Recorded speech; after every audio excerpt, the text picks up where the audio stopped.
જૂનાગઢની વધુ એક તસવીર આપને બતાવીએ। આ તસવીર જુઓ। જૂનાગઢમાં પાણી ભરેલા ખાડામાં એક બાઇક ખાબક્યું। શહેરના આઝાદ ચોક વિસ્તારનો આ બનાવ છે। રસ્તો ખોદ્યા બાદ વ્યવસ્થિત પેચવર્ક ન કરાયું અને તેના કારણે આ અકસ્માત થયો। ખાડો પડતા બાઇક ચાલક પટકાયો હતો। બાઇક ચાલકને ગંભીર ઈજાઓ પહોંચી। મહાનગરપાલિકાની કામગીરી સામે સવાલ ઉઠી રહ્યા છે। પહેલા જ વરસાદમાં જૂનાગઢ મહાનગરપાલિકાની કામગીરીની પોલ ખુલ્લી પડી ગઈ।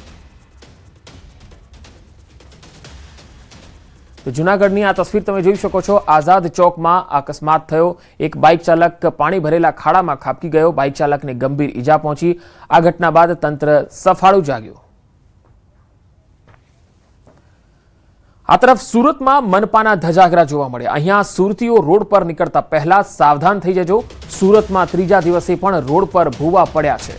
ડિંડોલી વિસ્તારમાં મુખ્ય માર્ગ પર ભૂવા પડ્યા છે। મહાનગરપાલિકાની ટીમ સ્થળ પર પહોંચી છે। ખાડા પૂરવાની કામગીરીની શરૂઆત થઈ છે। સુરતમાં અનેક વિસ્તારોમાં હાલ ભૂવા અને ખાડાઓનું સામ્રાજ્ય જોવા મળી રહ્યું છે, જેથી સુરતી લાલાઓ અગર વાહન લઈને બહાર જાઓ છો અથવા તો ચાલતા બહાર જાઓ છો ત્યારે વરસાદી સિઝનમાં ખૂબ ધ્યાન રાખજો। વધુ માહિતી મેળવીએ। સુરતથી સંવાદદાતા કીર્તેશ પટેલ મારી સાથે જોડાયા છે। કીર્તેશ, સુરતમાં ડિંડોલી સિવાય બીજા કયા કયા વિસ્તારોમાં ખાડાઓનું સામ્રાજ્ય છે?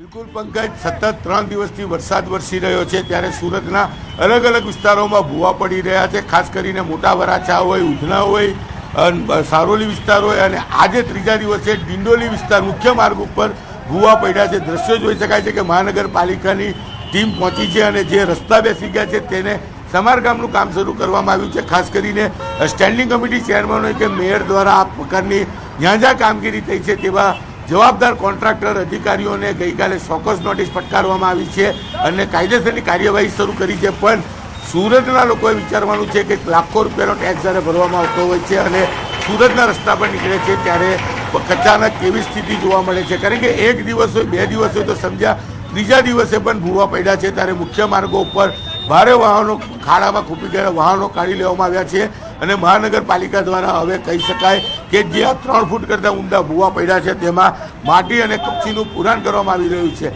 જે પ્રકારે સ્માર્ટ સિટી તરીકે સુરતને ઓળખવામાં આવે છે ત્યારે આ સ્માર્ટ સિટીને નો દરજ્જો મેળવવા માટે મહાનગરપાલિકાએ ખૂબ જ મહેનત કરી છે। પણ અત્યારે તંત્ર અને કોન્ટ્રાક્ટરોની જે બે જવાબદારી છે તેને લઈને મહાનગરપાલિકાને ઇજ્જતના ધજાગરા ઉડી રહ્યા છે। જો કે કહી શકાય કે અલગ અલગ ઝોન વિભાગમાં જે તે વિભાગના અધિકારીઓ હોય, કોન્ટ્રાક્ટર હોય, તમામને સોકોજ નોટિસ આપવામાં આવી છે। 3 દિવસમાં ખુલાસો નહીં કરવામાં આવે તો તેમના વિરુદ્ધ સસ્પેન્શનની કાર્યવાહી કરવામાં આવશે અને જે રસ્તા બનાવવાની જવાબદારી જે કોન્ટ્રાક્ટરની હતી, જે વય મર્યાદા હતી, તે તમામ લોકોને પોતાના ખર્ચે આ રસ્તા રિપેર કરવાની સૂચના આપવામાં આવી છે। ચોક્કસ કામ તો થશે પણ અત્યારે પંકજ હેરાન થઈ રહ્યા છે માત્ર ને માત્ર સુરતવાસીઓ। ત્યારે દ્રશ્ય જોઈ શકાય છે કેટલા મોટા ખાડા છે અને અત્યારે ખાડામાં કયા પ્રકારની કામગીરી ચાલી રહી છે। એટલે સૌપ્રથમ મોટા વરાછા, ત્યારબાદ ગઈકાલે ઉધના અને આજે ડિંડોલી વિસ્તારમાં જે મહાકાય ખાડા પડ્યા છે તેને લઈને ચોક્કસ લોકોની હેરાનગતિ પંકજ વધી છે। જી કીર્તેશ, આભાર સમગ્ર માહિતી આપવા માટે। તો હાલ તો સુરતમાં ખાડા અને ભૂવાનું સામ્રાજ્ય શરૂ થયું છે કારણ કે વરસાદ 3 દિવસથી છે એટલે સ્માર્ટ સિટીની જે પોલ છે એ શરૂ થઈ ગઈ છે ખોલવાની।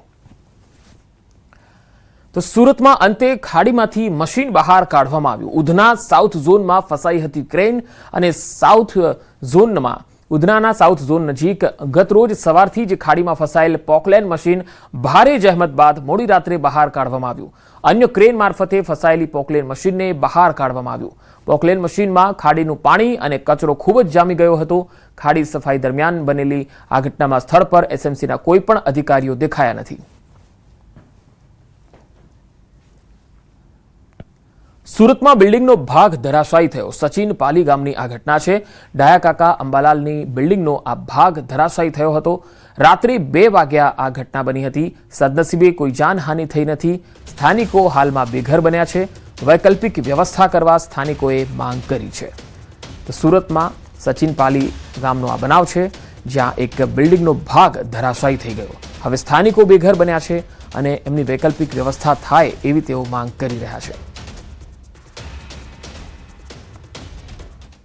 તો સુરતમાં જ સતત ત્રીજા દિવસે પણ અવિરત વરસાદ છે. ખાસ આખી રાત વરસાદે ધમાકેદાર બેટિંગ કરી અને ત્યારબાદ સવાર થતાં જ વરસાદે પોતાની ગતિ ઓછી કરી છે.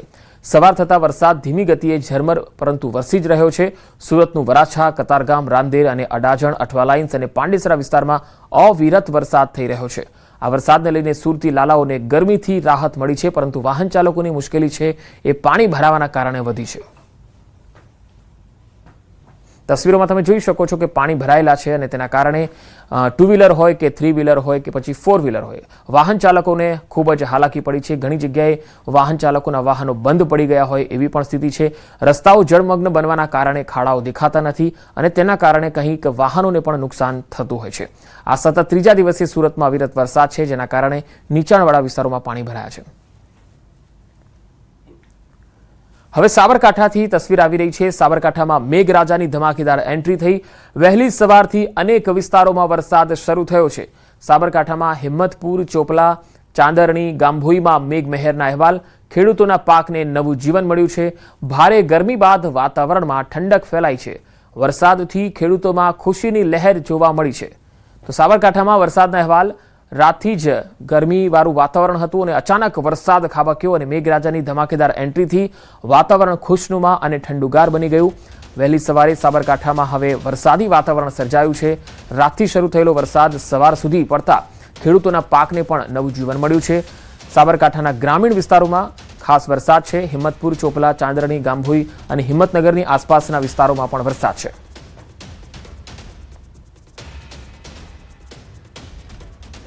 જામનગરમાં પણ અનેક વિસ્તારોમાં વરસાદના અહેવાલ આવી રહ્યા છે. ખાસ તો જોડિયા તાલુકાની વાત કરીએ તો જોડિયા તાલુકામાં સારો વરસાદ પડ્યો છે. અહીંયા જોડિયા તાલુકા અને ગ્રામીણ વિસ્તારોમાં છૂટો છવાયો વરસાદ થયો. વરસાદ પડવાથી ખેડૂતોમાં ખુશી છે. ખેડૂતોના જે ખેતરો છે પાણીથી તરબોળ બની ગયા છે. કુન્નડ, લીંબુડા, જોડિયા સહિતના જે ગામો છે ત્યાં સારો વરસાદ થયો છે, જેનાથી ખેડૂતોમાં આનંદ છવાયો છે. ઘણા સમયથી ખેડૂતો આવા સારા વરસાદની રાહ જોતા હતા, ત્યારે આ વરસાદથી તેમના ખેતી પાકને પણ ફાયદો થશે.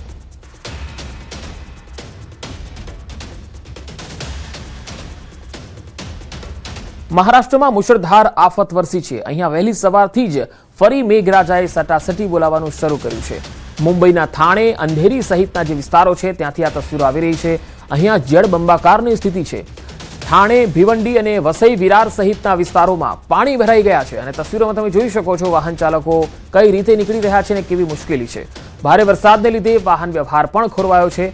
ભિવંડીમાં રસ્તાના કામો અધૂરા છે અને ખાડાઓમાં પાણી ભરાવાના કારણે મુંબઈ નાસિક હાઈવે પર 7 થી 8 કિલોમીટર લાંબો ટ્રાફિક જામ પણ થઈ ગયો. આ તસવીરો તમે જુઓ, કેટલું પાણી ભરાયેલું છે અને કઈ રીતે હવે વાહનો અહીંથી પસાર થાય. ટ્રક હોય, બસ હોય કે પછી પ્રાઇવેટ વાહનો 2 થી 3 કલાક સુધી જામમાં ફસાયેલા રહ્યા. બીજી તરફ વરસાદ વચ્ચે આજે બપોરે 2 વાગે હાઈ ટાઈડ આવવાની હોવાથી મુંબઈના નીચાણવાળા વિસ્તારોમાં પાણી ભરાવાની આશંકા ખૂબ વધી છે. મુંબઈથી આ તસવીરો તમે જોઈ શકો છો. મુંબઈ અને થાણેમાં નીચાણવાળા વિસ્તારોમાં પાણી ભરાયા છે. મુખ્ય માર્ગો જળમગ્ન બન્યા છે, જેથી વાહન ચાલકોની મુશ્કેલી વધી છે. અહીંયા સતત 3 થી 4 દિવસ સતત વરસાદ થઈ રહ્યો છે અને તેના કારણે અનેક વિસ્તારો જળબંબાકાર બન્યા છે. જનજીવનને પણ વ્યાપક અસર થઈ રહી છે. વાહન વ્યવહારને પણ અસર થઈ રહી છે. અનેક વિસ્તારોમાં ટ્રાફિક જામ સર્જાય છે અને તેના કારણે લોકોને પોતાના ગંતવ્ય સ્થળ પર પહોંચવામાં મુશ્કેલી પડી રહી છે. ખાસ કરીને વિદ્યાર્થી વર્ગ અને નોકરિયાત વર્ગ ખૂબ જ મુશ્કેલી અનુભવી રહ્યો છે, કારણ કે તેઓ રોજિંદા સવારે અને સાંજે આવન જવર કરતા હોય છે અને ખાસ હવે બસો અને ટ્રકો છે તો તેમની અવર જવરને પણ અહીંયા અસર દેખાઈ રહી છે. તમે જોઈ શકો છો કે રસ્તાઓમાં જે લોકો ચાલીને જઈ રહ્યા છે, રાહદારીઓ છે, તેમને પણ અત્યારે ઘૂંટણ સુધીના પાણીમાંથી પસાર થવાનો વારો આવી રહ્યો છે.